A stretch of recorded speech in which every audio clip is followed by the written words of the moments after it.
Hello students, today we will be discussing on soil chemistry and I am your teacher Jyotil Baneka madam.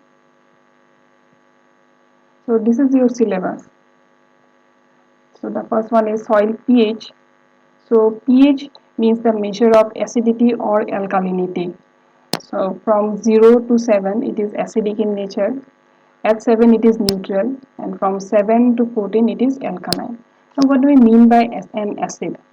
An acid is actually capable of donating a H plus ion, and an acid consists of a positive charge in it.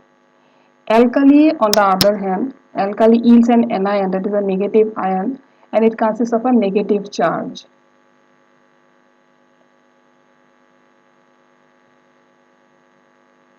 So how do we determine the acidic nature or alkaline nature of soil? Now we all know that soil consists of clay. So minute clay silicate, that is micelle, contain a negative charge. Now this micelle is surrounded by some positive charge or cation. For example, the H plus ion, aluminium, calcium, magnesium, etc. So we find that in soil both positive and negative ions are present. Positive and negative charges are present. Now, in addition to that, if we add more of cations or anions, that will further affect the soil pH.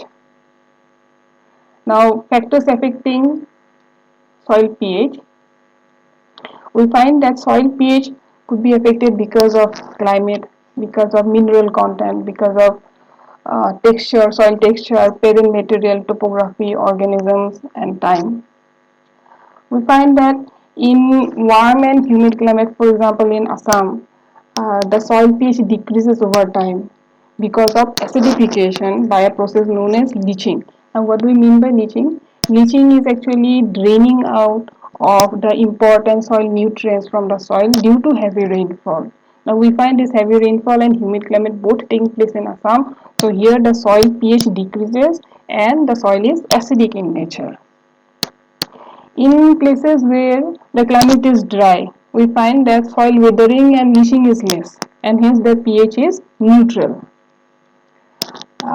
Then again, in soil where higher content of clay is there and organic matter is there, organic matter is having positive charge and clay negative, so we find that it resists the drop or rise of the soil pH.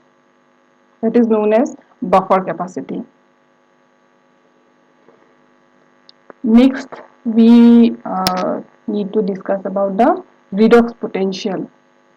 Now, redox potential means two processes, that is oxidation and reduction, taking place simultaneously. Reduction reaction means the gain of electrons, and oxidation reaction means the loss of electrons. Now, literally, redox means tendency of chemical substance to acquire electrons and lose electrons. Both acquiring and losing of electrons takes place simultaneously. Now, since both positive and negative charge is there in the soil, so we find that there is a potential difference created in the soil, and this potential difference is only measured in voltage, and that is only known as the soil EH, and it is measured by a instrument known as voltmeter. Next, we need to know about the effect of soil pH. Now, we find that the soil pH or the redox potential is seen mostly in wet soil where the water content is more because of some transfer of electrons. Now, how does this take place? For example, ferrous ion, that is Fe2 plus, is converted into ferric ion, that is Fe3 plus. So there's a loss of electron, hence oxidation reaction takes place. Now, soils with fluctuating wet and dry periods. For example, in the Sundarban of West Bengal, we find that the redox potential is very high.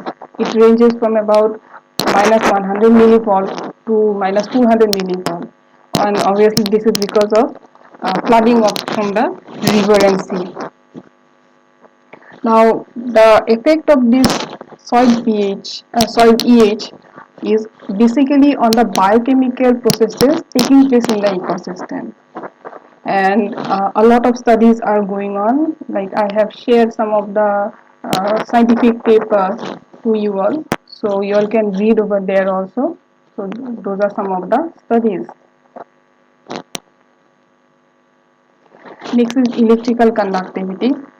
So basically, as the name suggests, electrical conductivity, how much electricity, electric current the soil can conduct is known as the electrical conductivity. It is a measurement that correlates with cation exchange capacity, soil texture, drainage, and organic matter. Now, since it is having a lot of interrelationship with other parameters, so let us discuss it in the next presentation. And like whatever doubts you all have, you all can ask, and we will discuss it again later. Okay, so we will discuss this electrical conductivity in your next presentation. Okay, thank you.